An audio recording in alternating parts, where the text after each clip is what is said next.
Puji Tuhan, hari ini adalah kita masuk dalam bulan Agustus di mana merupakan hari yang boleh kita kenang sebagai bulan ya. Yang kita kenang sebagai bulan di mana kita Indonesia sudah merdeka usianya 81 tahun ya saudara. Belum satu abad tadi tentunya saudara. Kita berjalan dalam waktu demi waktu, saudara, hari ini boleh menikmati kemerdekaan ya di dalam Tuhan. Kita bersyukur karena Tuhan memberkati, memimpin bangsa ini supaya saudara kita semua, setiap pribadi, setiap keluarga boleh menikmati kemerdekaan dan kita boleh nyaman untuk bisa beribadah kepada Tuhan. Tentunya pada saat kita dalam kondisi tidak berdamai ya tentunya kita akan susah ya. Kita pasti akan mengalami banyak penderitaan. Tapi sekarang kondisi sekarang nyaman sekali ya. Saudara, tapi di zona nyaman ini saudara jangan lupa ya. Jangan saudara terbuai dengan zona nyaman ya. Oke. Jangan masuk menikmati zona nyaman tanpa saudara harus tetap berjuang ya. Nah, perjuangan kita ini saudara tentunya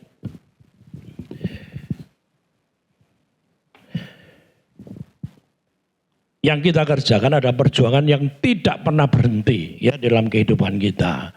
Ya, kita menjadi orang yang merdeka ya di dalam satu bangsa tentunya kita tidak lagi berjuang secara fisik tapi kita berjuang atau melatih hidup kita supaya kita ini berjuang secara rohani ya, secara batin di dalam batin kita. Nah, saudara, hari ini saya akan bicara tentang tema yaitu bagaimana saudara memperlengkapi hidup kita secara rohani ya.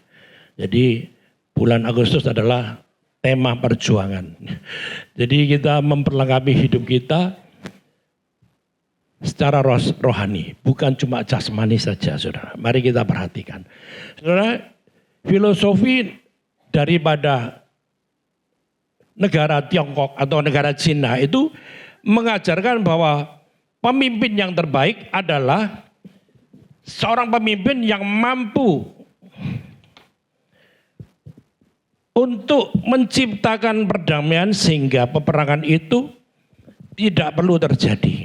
Ya, bagi para pemimpin yang mengerti, peperangan itu adalah pilihan terakhir.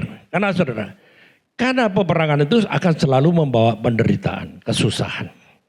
Ya, nah sedangkan kedamaian itu memungkinkan semua masyarakat atau rakyat itu akan hidup sejahtera, bisa bekerja dengan baik, bisa membangun keluarga dan menikmati hasil jerih payahnya. Benar nggak Bapak Ibu ya?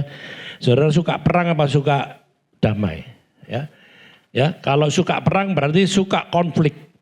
Kalau konflik terjadi dalam kehidupan kita, saudara damai sejahteramu itu hilang, sukacitamu juga lenyap, saudara. Ya, berbahagialah orang yang hari ini hidup dalam kedamaian. Nah, saudara. Mari kita melihat bahwa firman Tuhan berkata, ya, apakah filosofi tentang perdamaian ini dari negara Cina ini sesuai selaras dengan kebenaran firman? Ya. Matius 5 ayat 9, saya tidak ada di sini, saya mengutip aja. Berbahagialah orang yang membawa damai karena mereka akan disebut anak-anak Allah. Dan Rasul Paulus juga menasihatkan sedapat-dapatnya di dalam Roma 12 ayat 18 berkata begini. Sedapat-dapatnya kalau hal itu bergantung kepadamu, hiduplah dalam perdamaian dengan semua orang. Saudara tahu negara Cina itu tidak pernah menjajah negara yang lain. Negara Cina itu hampir satu abad dijajah oleh bangsa-bangsa lain. Ya, salah satunya adalah Jepang yang terakhir itu ya.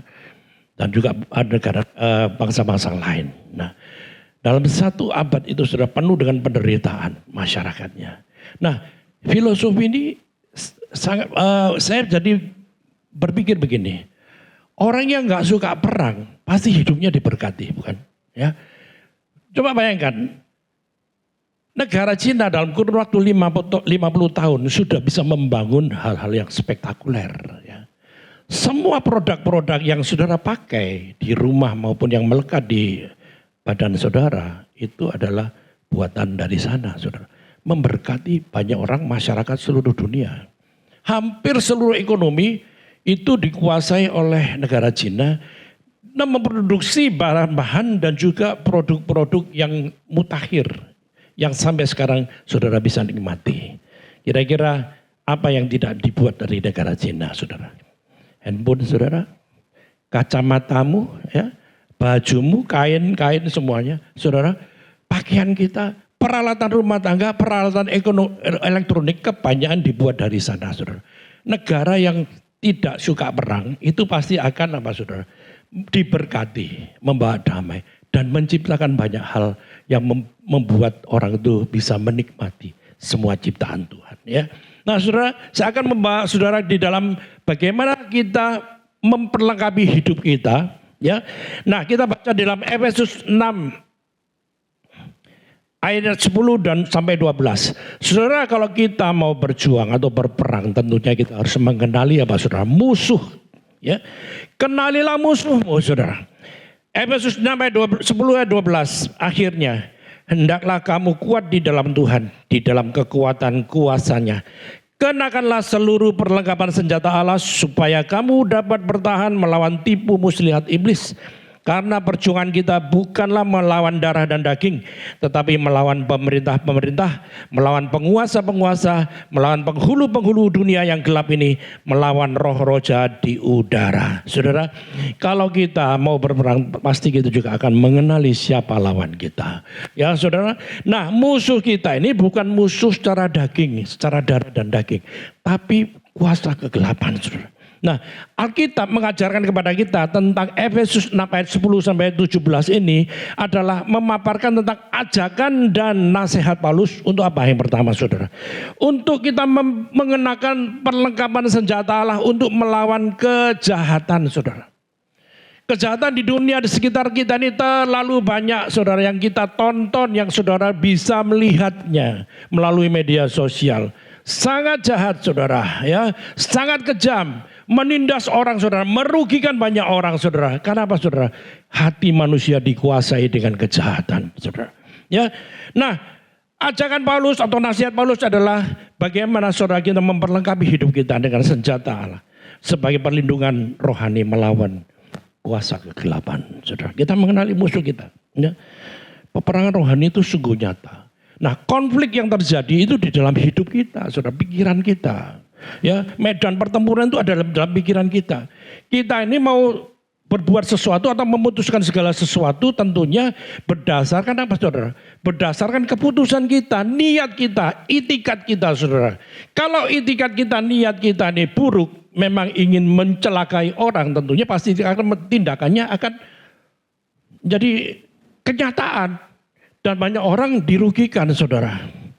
Ya, saudara, mari kita bisa memanage apa yang terjadi, konflik yang terjadi dalam hidup kita.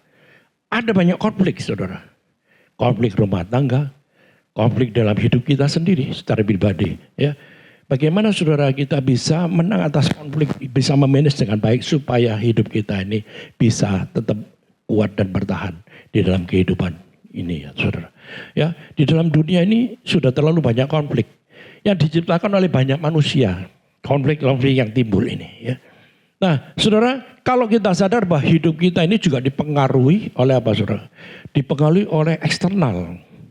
Eksternal itu ya macam-macam yang kita lihat, yang kita rasakan, yang kita tonton. Eksternal dari kuasa kegelapan, kuasa jahat, kuasa iblis. Karena kita apa, saudara? Membiarkan, membuka celah untuk iblis itu masuk supaya, saudara, mempengaruhi hidup saudara untuk mengambil keputusan yang keliru, yang salah, saudara. Ya, nah, saudara, bagaimana kita sebagai orang-orang percaya? Saudara, orang percaya, orang yang harus berjaga-jaga dan teguh dan kuat di dalam Tuhan. Karena apa? Kita punya dasar. Ya, saudara, mau diperlengkapi itu adalah kerendahan hatimu. Tuhan, aku mau diperlengkapi supaya apa? Kuat menghadapi setiap tantangan hidup ini. Terutama, saudara, kehidupan yang kita lihat, yang kita tonton. Banyak contoh-contoh yang membuat hidup kita ini, saudara, sangat sedih sekali. Ya. saudara pasti punya hati nurani yang baik. Karena kita punya benih ya yang diciptakan Tuhan, yaitu Roh Kudus yang tinggal di dalam hidup kita. Kalau melihat sesuatu yang keliru, yang jahat, yang tidak baik, tentunya kita bisa membedakan mana yang harus kita kerjakan, mana yang tidak kita kerjakan. Kita berhak memilih, saudara. Ambil keputusan tergantung keputusanmu, saudara. Ya, kenalilah musuhmu, saudara. Ya, musuh kita ini apa, saudara? Penghulu-penghulu di udara, kuasa-kuasa roh jahat yang ingin menghancurkan.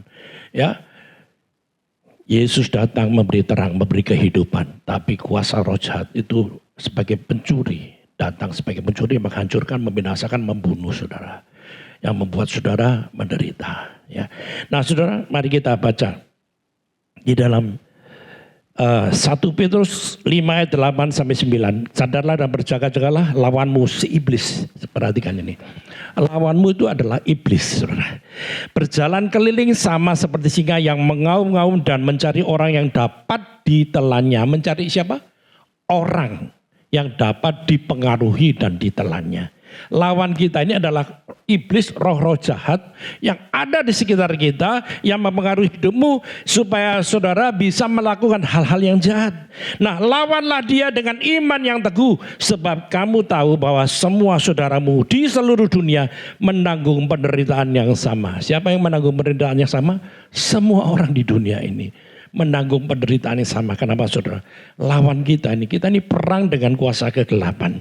Yohanes 10 ayat 10 berkata begini, pencuri datang hanya untuk mencuri dan membunuh dan membinasakan. Aku datang supaya mereka mempunyai apa? Hidup dan mempunyainya dalam segala kelimpahan. Saudara bayangkan, sangat kontras sekali. Pencuri itu datang apa, saudara? Untuk mencuri, membunuh, membinasakan. Saudara, kita semua, tapi Yesus datang supaya semua orang itu mempunyai hidup dan mempunyai dalam segala kelimpahan. Saudara harus percaya ini. Kenapa saudara dan saya berada di dalam Tuhan? Karena kita adalah orang-orang yang dipilih dan saudara meresponi pilihan itu. Dan saudara, itu adalah keputusan Tuhan memberikan hidupnya untuk saudara dan saya, dan kita menerima anugerah. Dan saudara dengan rendah hati, ya Tuhan, aku mau untuk aku menerima segala sesuatu yang baik daripada Tuhan. Yesus datang untuk apa, saudara? Supaya kita beroleh hidup, saudara, bukan kematian.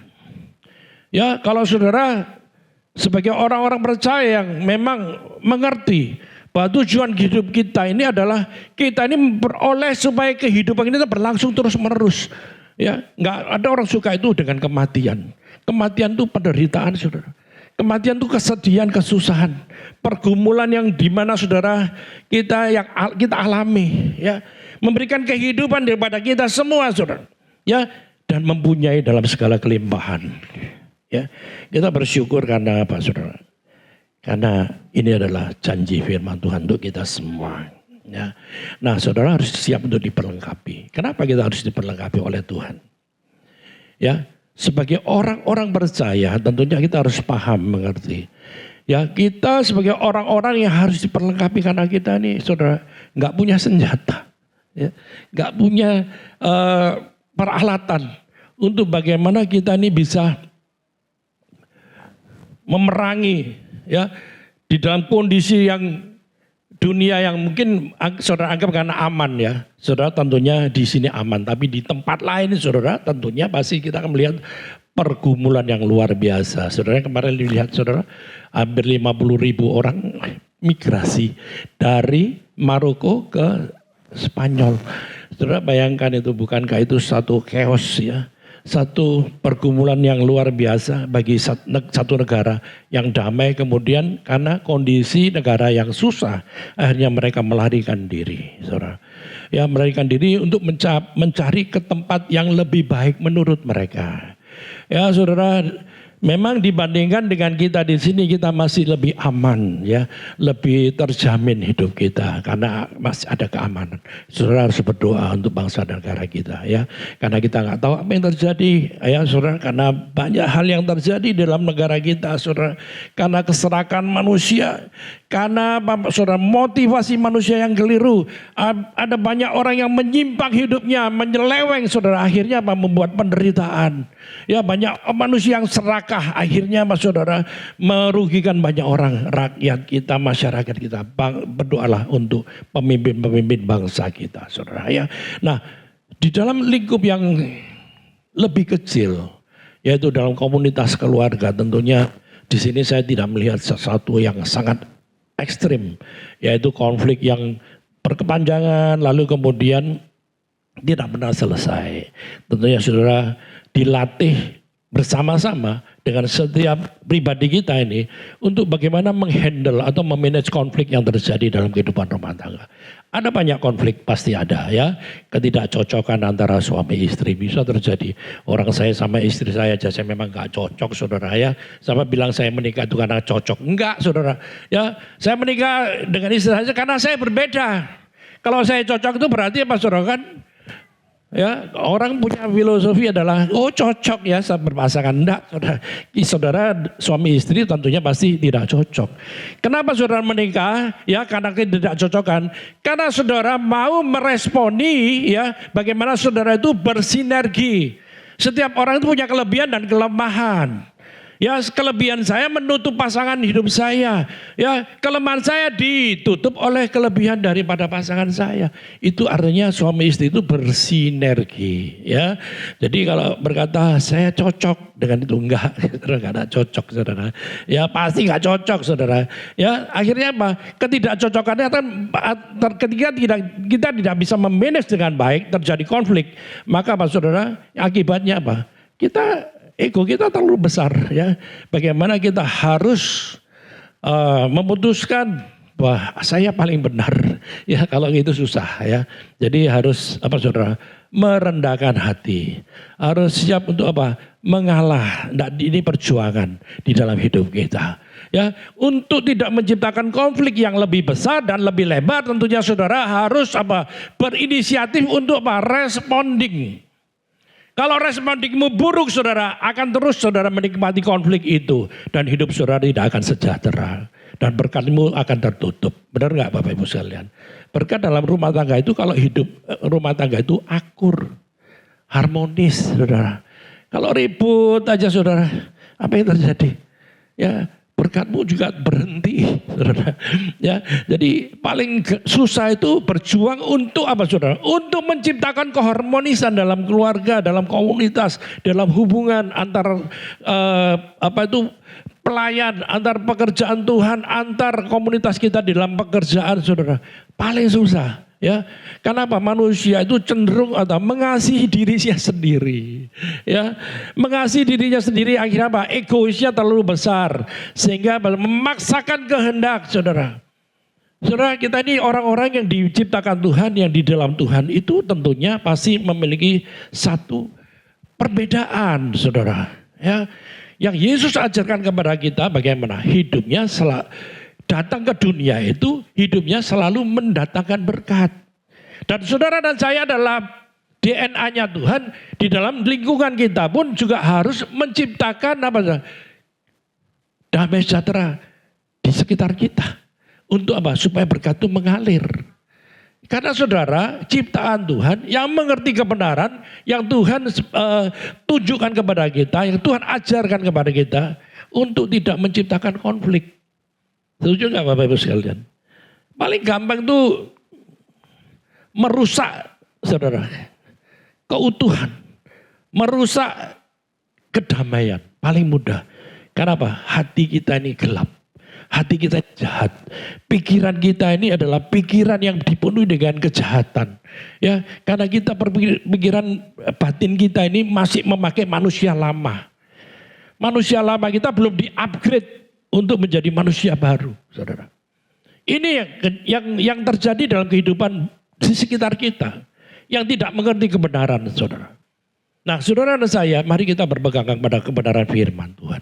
untuk supaya saudara bisa mengalami bagaimana saudara dan saya itu menjadi orang-orang yang ketika berjuang, ya, kita memperjuangkan hal-hal yang benar, hal-hal yang baik, yang menciptakan berkat untuk banyak orang, yang bisa menjadi berkat bagi banyak orang, yang hidupnya selalu mempermuliakan Tuhan, saudara. Ya, itu tidak gampang, tapi perlu latihan, saudara.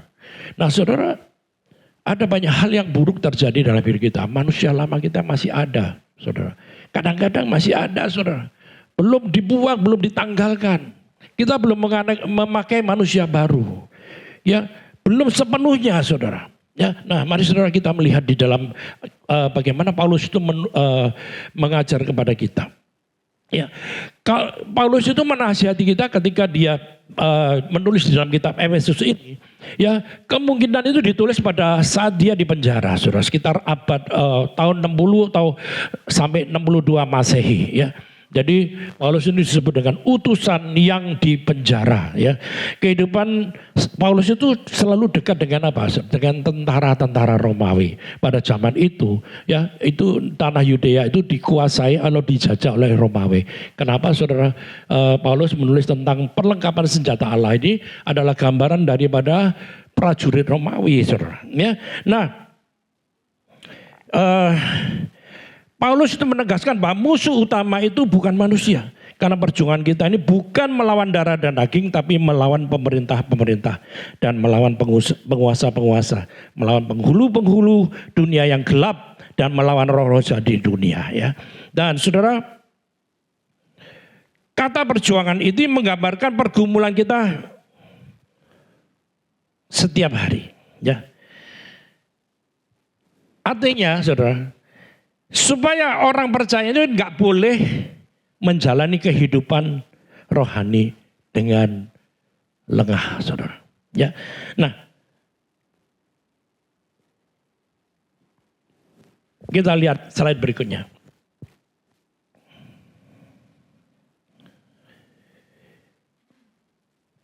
Efesus 6 ayat 14, ini lanjutan daripada Efesus 10, 11, 12 ya. Jadi berdirilah tegap, berikat pinggangkan kebenaran dan berbaju sirahkan keadilan. Ikat pinggang kebenaran berfungsi sebagai dasar untuk kita mengikat semua perlengkapan agar kita tidak goyah, saudara. Itu mengandung arti rohani, ya. Itu adalah tentara Romawi, ya, di mana bersenjata lengkap dengan perlengkapannya. Jadi Paulus itu memikirkan, menganalogikan bagaimana perlengkapan senjata Allah itu dari seorang tentara Romawi, ya. Karena seorang tentara itu dipersiapkan untuk apa, saudara? Diperlengkapi untuk bisa berjuang, bisa untuk melakukan segala sesuatu melawan, ya, musuhnya. Ya, kalau kita di sini melihat bahwa firman Tuhan berkata bahwa kita ini diperlengkapi secara rohani, ya. Ikat pinggang kebenaran. Saudara dan saya, ya, kita ini diikat oleh Tuhan di dalam kebenarannya supaya saudara dan saya ini hidup dalam kebenaran untuk bisa menolak semua hal-hal yang buruk. Ya, bagaimana kita terikat kuat di dalam Dia.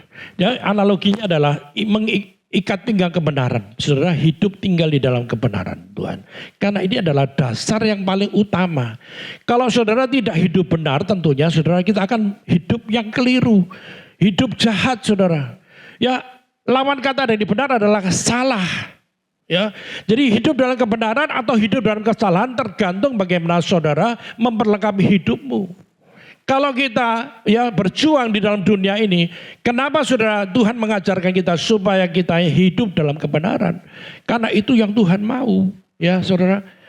Bagi kita di dalam dunia ini sudah terlalu banyak penderitaan, kesusahan, terjadi pergumulan, pertikaian, pertengkaran, perkelahian, saudara, peperangan yang terjadi, yang cuma kita tonton, kadang-kadang juga saudara alami. Ya, peperangan yang mungkin saudara alami, entah peperangan itu terjadi di dalam kehidupan saudara, mungkin dalam batinmu, dalam pikiranmu, ya, di dalam kehidupan komunitasmu, ya, saudara bisa hidup dengan damai dengan bisa happy nggak kira-kira saudara kalau hidup seperti itu?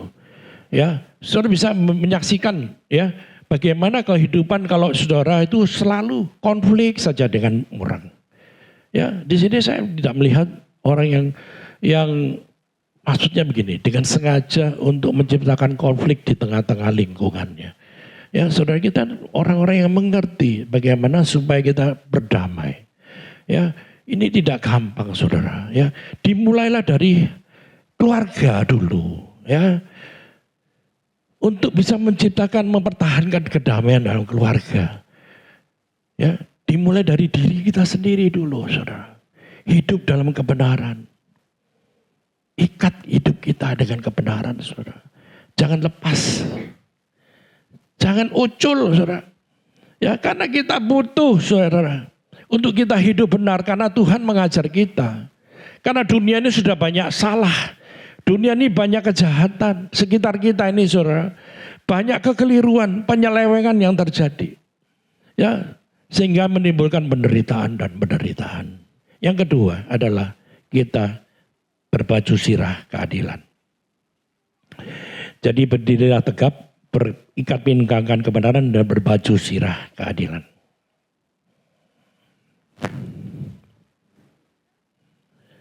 Kalau kita benar, pasti kita adil.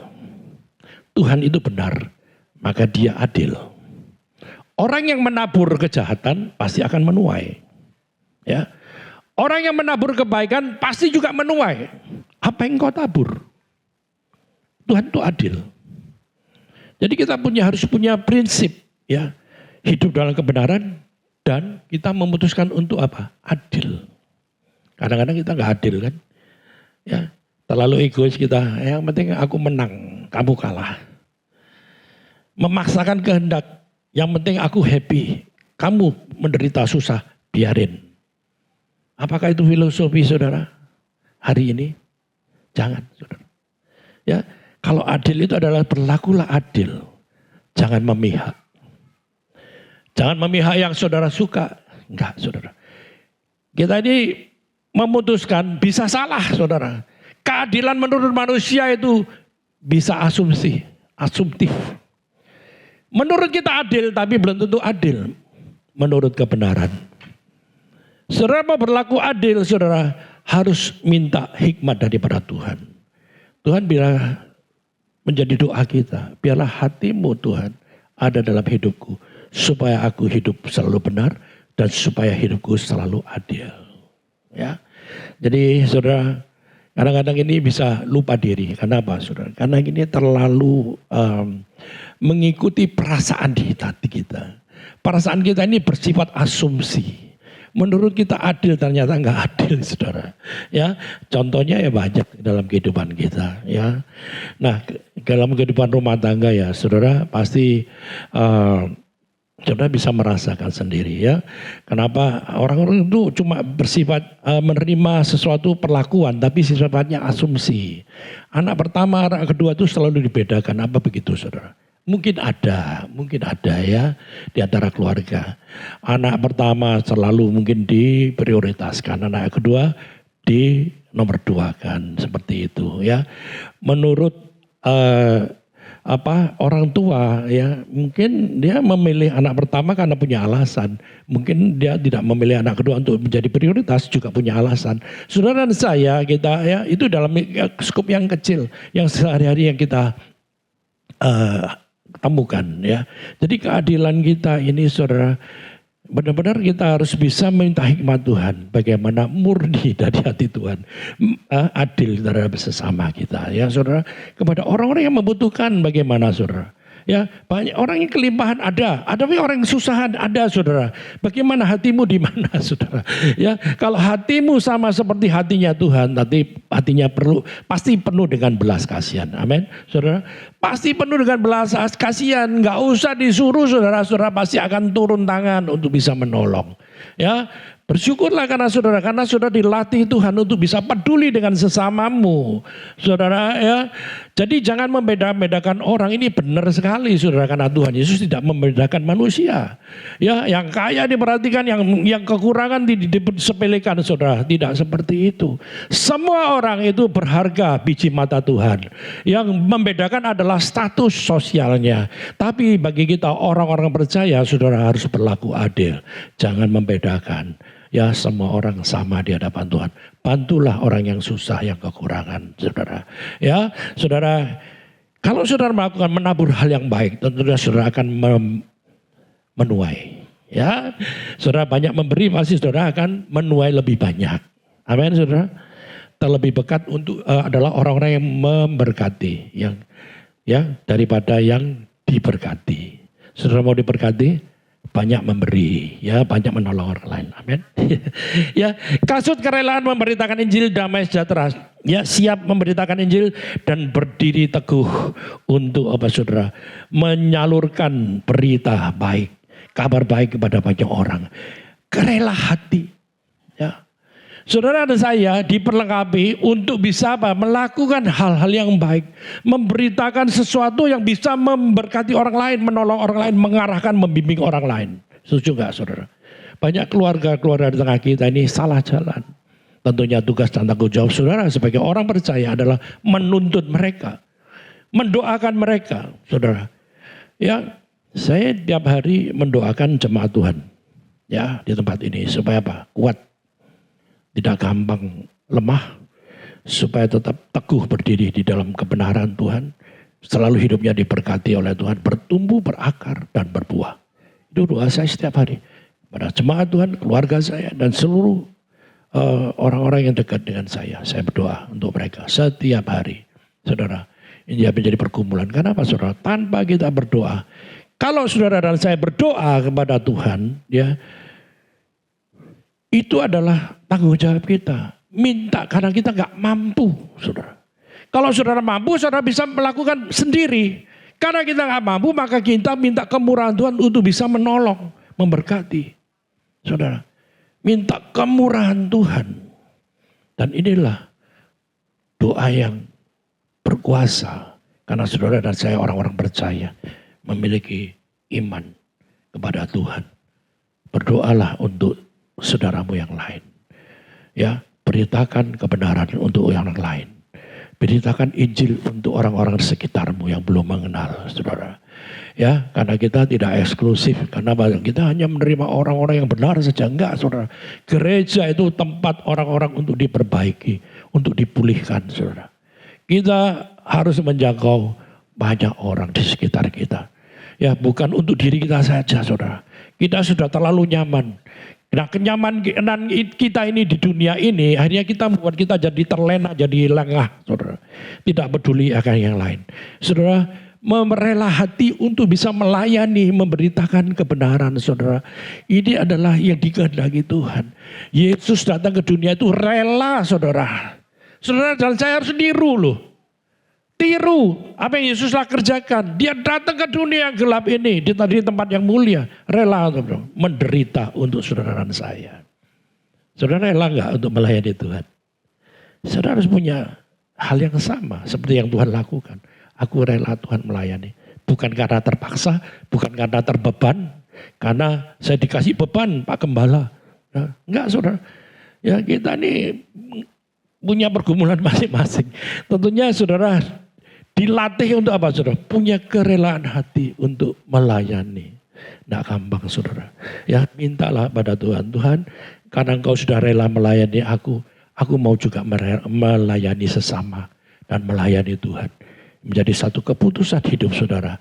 Yang saudara dilihat oleh Tuhan. Apakah ada upah? Ada saudara. Ya. Jangan kira saudara melayani tidak ada upah, ada. Tuhan perhitungkan segalanya, semuanya Tuhan perhitungkan. Ya, jadi saudara tidak mau, jangan bertransaksi sama Tuhan. Tuhan aku melayani, aku sudah capek, aku sudah meluangkan waktu dalam seminggu setiap hari aku beribadah atau aku melayani. Saudara itu bukan ukuran, tidak, saudara. Bukan frekuensi karena apa, saudara akhirnya saudara nuntut Tuhan. Kapan aku Tuhan diberkati? Karena aku sudah rela melayani, enggak, saudara. Ya, saudara. jangan melihat hal itu. Saudara, lakukan saja dengan rela hati. Ya, bersyukur buat teman-teman yang setiap minggu ya mempersiapkan tempat ibadah ini ya untuk apa, Saudara? Untuk supaya kita beribadah dengan nyaman, semuanya di setting ini butuh effort, butuh usaha benar-benar. Berbahagialah orang-orang yang setia yang diberkati kalian semuanya. Ada upah yang Tuhan sediakan untuk kita semua. Ya, oke. Perisai iman, Saudara. Kalau orang nggak percaya, pasti nggak akan terjadi apa-apa. Maka saudara butuh iman. Ya. Dalam segala keadaan pergunakanlah perisai iman, sebab dengan perisai itu kamu akan dapat memadamkan semua panah api dari si jahat. Saudara, dibutuhkan iman percaya bahwa Tuhan berkuasa untuk menolong saudara, membela saudara dalam segala keadaan. Ya, dibutuhkan percaya yang sungguh. Ya saudara, karena saudara mungkin tidak mengalami sesuatu yang secara physically ya menghadapi pertempuran ya. Tapi saudara kita ini mengalami pertempuran secara rohani, secara spiritual ya. Jadi dibutuhkan perisai, kan pakailah perisai iman itu karena saudara menjadi orang-orang yang diberi kasih karunia yaitu iman, percaya kepada Dia karena Dia adalah yang berkuasa menolong saudara, yang mampu. Kita nggak mampu saudara. Maka kita sebagai manusia harus bergantung sepenuhnya untuk mengandalkan Tuhan. Bukan kekuatanmu sendiri. Kalau kita punya uang banyak mungkin kita mengandalkan kekuatan kita sendiri. Tapi apa artinya kekayaan kita? Semuanya punya keterbatasan. Tidak saudara. Jadi saudara tidak bisa mengandalkan apapun di dalam dunia ini saudara. Kecuali hanya mengandalkan Dia. Dengan apa saja? Iman dan percaya kepada Dia. Ya. Ketopong keselamatan.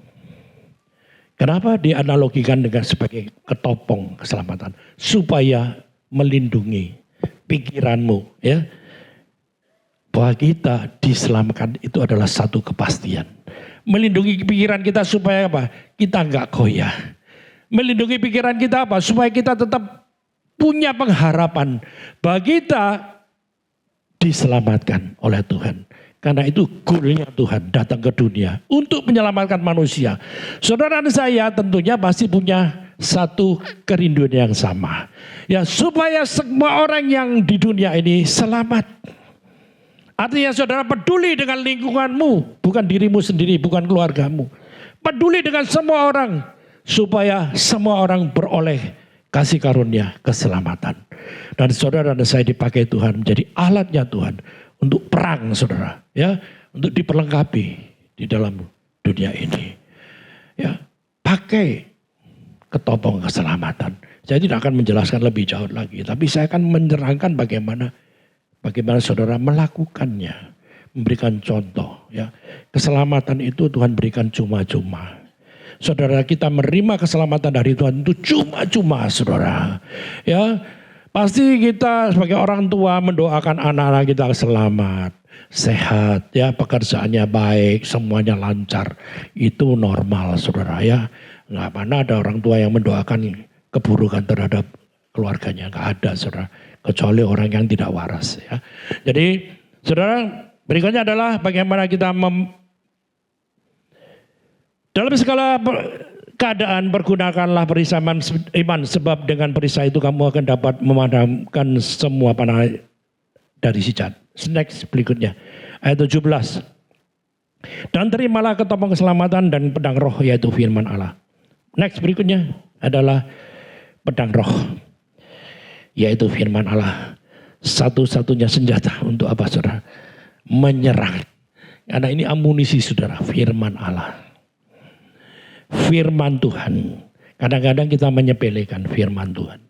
Firman Allah yang hidup, yang berkuasa. Kita sepelekan. Dengan cara apa? Enggak percaya. Kita menyepelekan kan.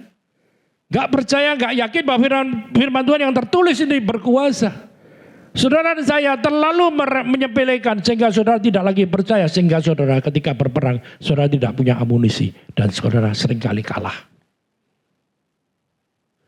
Ya. Gak punya iman, tidak memakai perisai iman. Firman Allah adalah pedang roh. Untuk saudara dan saya menjaga senjata. Kalau kita diberkati Tuhan, bersyukur. Ya. Tapi peperangan kita ini bukan di dalam dunia yang secara fisik ini enggak saudara. Tapi perang kita ini melawan apa? Roh jahat. Yang mempengaruhi manusia untuk berbuat jahat saudara. Seperti itu. Makanya kenapa saudara harus berlimpah dengan apa? Kebenaran firman. Saudara harus memiliki satu tekad dan kemauan. Tuhan, aku mau terus belajar untuk mengenal isi hatimu, yaitu firman-Mu. Dan inilah menjadi keputusan kita saudara. Sebagai orang-orang percaya. Ngapain kita menjadi orang percaya saudara? Kalau kita tidak mau berjuang untuk ini. Kan percuma saudara ya. Kenapa kita menjadi anak-anak Tuhan? Karena kita menjadi orang-orang pilihan yang dipilih Tuhan untuk bisa melakukan pekerjaan yang baik. Yang Tuhan kehendaki. Maka saudara dan saya dipenuhi dengan kebenaran firman. Sebagai senjata. Ya, anak-anak sekolah minggu mulai kecil dilatih, dididik. Ya, tertanam dalam kebenaran firman. Saya ini adalah produk daripada saya tertanam di dalam pengetahuan kebenaran firman dari kecil saudara ya. Dan sampai dewasa terus diasah terus oleh Tuhan. Dan apakah firman Tuhan ini menjadi satu, sudah ngerti, sudah tahu. Ya, padahal firman Tuhan ini berkuasa untuk membuat kita ini terus diberi pewahyuan baru untuk kita bisa memahami isi hati Tuhan. Yang baru saudara. Iya kita ngerti nih firman Tuhan seperti ini tertulis. Tapi bagaimana saudara kita mengaplikasikannya. Ya ini perlu kan satu perjalanan kehidupan spiritual kita.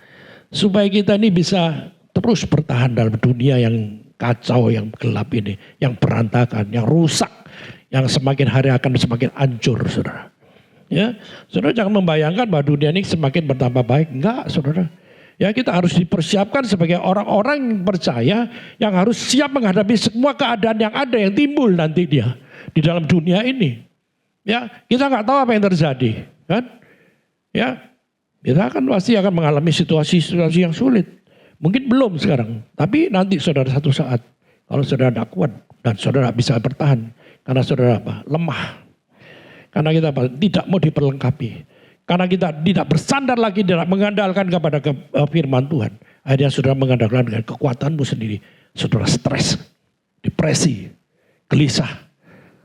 Takut. Cemas. Itu tanda-tanda orang yang mengandalkan kekuatannya sendiri. Ya, tidak lagi percaya.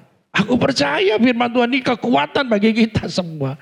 Saudara saya bisa kuat karena apa? Karena kita mau diperlengkapi oleh kebenaran firman Tuhan. Sekali lagi ya. Ayat yang berikutnya adalah Efesus 6 ayat 18. Apakah saya tulis?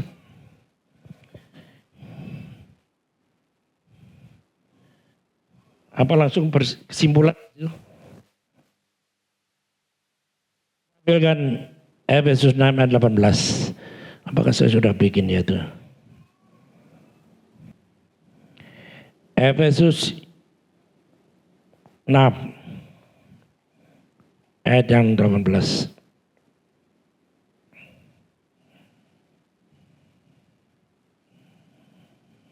Dalam segala doa dan permohonan, berdoalah setiap waktu di dalam roh. Berdoalah setiap waktu di dalam roh. Firman Tuhan, berdoa kadang-kadang saja. Apa begitu? Enggak saudara. Setiap waktu saudara, kita berhubungan dengan Tuhan. Artinya menjalin hubungan komunikasi, network, atau berfellowship dengan Tuhan. Kapan saja saudara bisa berdoa, berdoalah saudara kepada Dia. Di dalam roh dan berjaga-jagalah dalam doamu itu dengan permohonan yang tak putus-putusnya untuk segala orang kudus. Jadi apa yang ditekankan di sini saudara? Selain kita menggunakan seluruh perlengkapan senjata Allah adalah berdoa. Bukan sekedar tambahan. Tapi doa itu adalah menghidupkan seluruh perlengkapan yang kita pakai. Tanpa doa, saudara, kita nggak bisa melakukannya dengan maksimal. Setuju nggak Bapak Ibu sekalian? Ya, berdoalah setiap waktu. Ya, di dunia ini sudah sangat bergumul kita nih. Belum, Pak, saya tidak menemukan pergumulan yang mencucurkan darah. cuma mencucurkan keringat. Ya, kerja, capek. Tapi mencucurkan darah belum pernah lihat, saudara. Belum pernah dianiaya secara fisik. Ya, hanya capek kerja, lelah, letih, saudara. Stres, banyak pikiran, banyak pergumulan yang berat. Ya, jadi pesan utama yang kita dengar hari ini adalah bagaimana saudara seluruh perlengkapan rohani ini bukanlah metode untuk menyerang manusia sekali lagi ya, atau mencari-cari manifestasi daripada roh jahat ya. Kita tidak mencari manifestasi roh-roh jahat ya. Tujuannya adalah supaya orang percaya itu adalah apa saudara? Kuat di dalam Tuhan. Kuat di dalam Tuhan.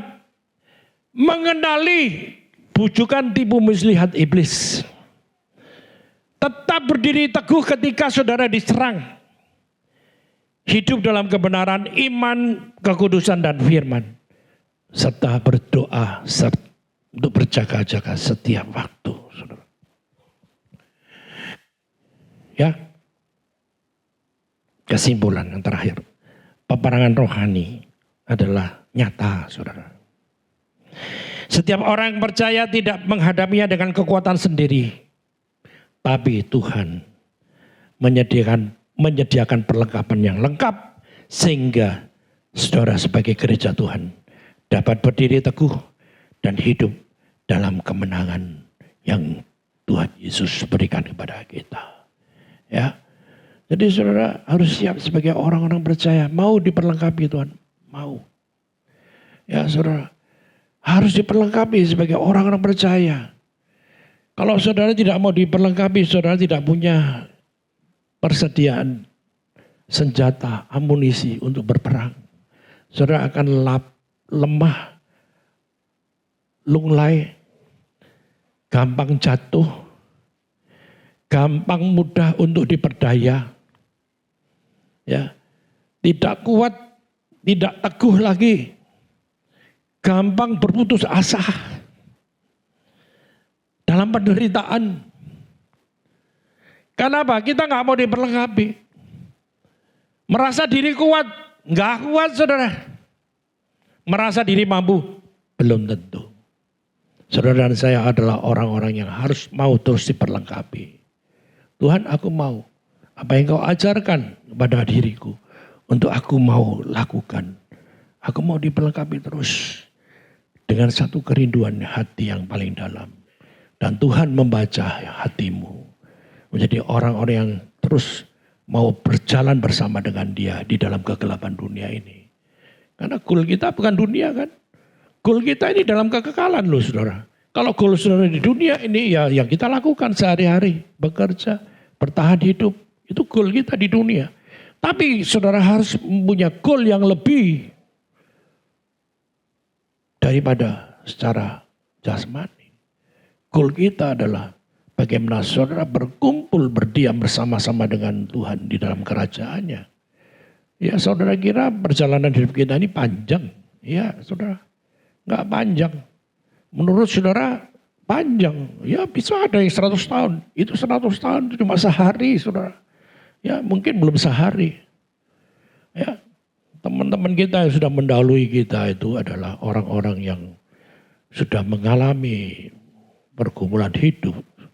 Ya saudara, dan saudara sebagai gereja Tuhan di sini tempatnya adalah untuk diperlengkapi. Menjadi gereja yang kuat, yang dewasa.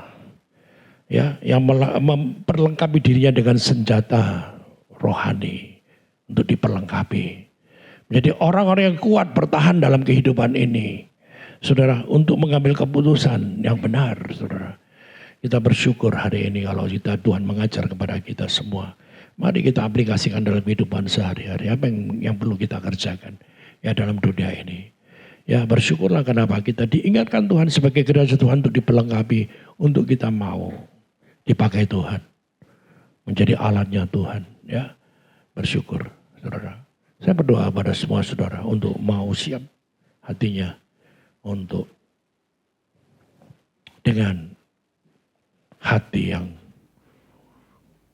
rindu, haus, dan lapar. Menjadi orang-orang yang mau dibentuk oleh Tuhan. Didewasakan di dalam Dia. Ya, tidak mudah goyah menghadapi arus dunia ini. Mari kita berdoa dan mempersiapkan hati kita untuk menerima perjamuan kudus. Terima kasih Tuhan, aku bersyukur hari ini kalau aku mau boleh mengerti tentang kehendak Tuhan. Sebab hidup kami bukan untuk diri kami saja. Kami hidup karena Tuhan memberikan kehidupan dan merencanakan satu tujuan yang mulia untuk diperlengkapi menjadi rekan sekerja Tuhan untuk mengerjakan semua kehendak Tuhan dan menyelesaikan pekerjaan Bapa di dalam dunia ini melalui kehidupan sehari-hari yang kami alami. Di dalam keluarga, di dalam komunitas, dalam pekerjaan, buat orang-orang yang sekitar kami yang kami ketahui, yang kami jumpai. Pakai hidup kami terus Tuhan, untuk kami terus kuat bertahan teguh di dalam Engkau. Bersyukur buat hari ini, kami terus berjuang di dalam apa yang kami perjuangkan sesuai dengan kehendak-Mu Tuhan. Terima kasih Tuhan, kami bersyukur, haleluya. Kiranya Tuhan berkenan memberkati rumah keluargaku. Apa yang telah Tuhan berkati, diberkatilah untuk selamanya. Kiranya Tuhan berkenan, kiranya Tuhan berkenan memberkati rumah keluargaku. Apa yang telah Tuhan berkati, kita berdiri bersama-sama. Diberkatilah untuk selamanya. Sebab Tuhan melindungi, Tuhan menyinari, dengan wajahnya memberi kasih karunia, memberi kasih karunia, damai sejahtera. Yesus baik bagiku. Sebab Tuhan melindungi, Tuhan menyinari, dengan wajahnya memberi kasih karunia, damai sejahtera. Yesus baik bagiku. Haleluya. Kiranya Tuhan berkenan memberkati rumah keluargaku, memberkati rumah keluargaku. Apa yang telah Tuhan berkati, diberkatilah untuk selama-lamanya. Sebab Tuhan melindungi, haleluya. Sebab Tuhan melindungi, Tuhan menyinari, dengan wajahnya memberi kasih karunia, damai sejahtera. Yesus baik bagiku. Tuhan baik untuk selamanya.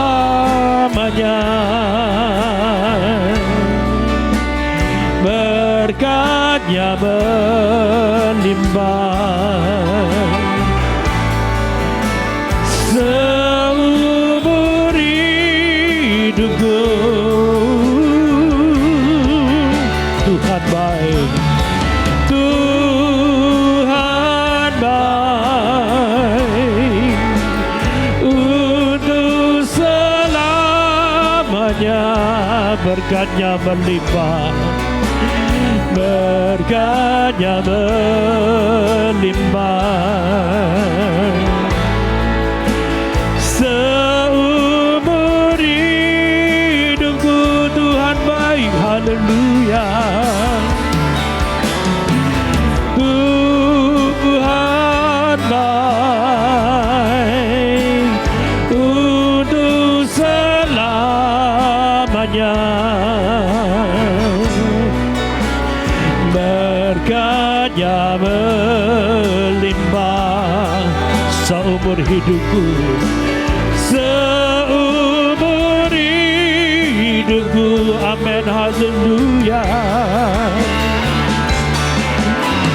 Tuhan baik untuk selamanya.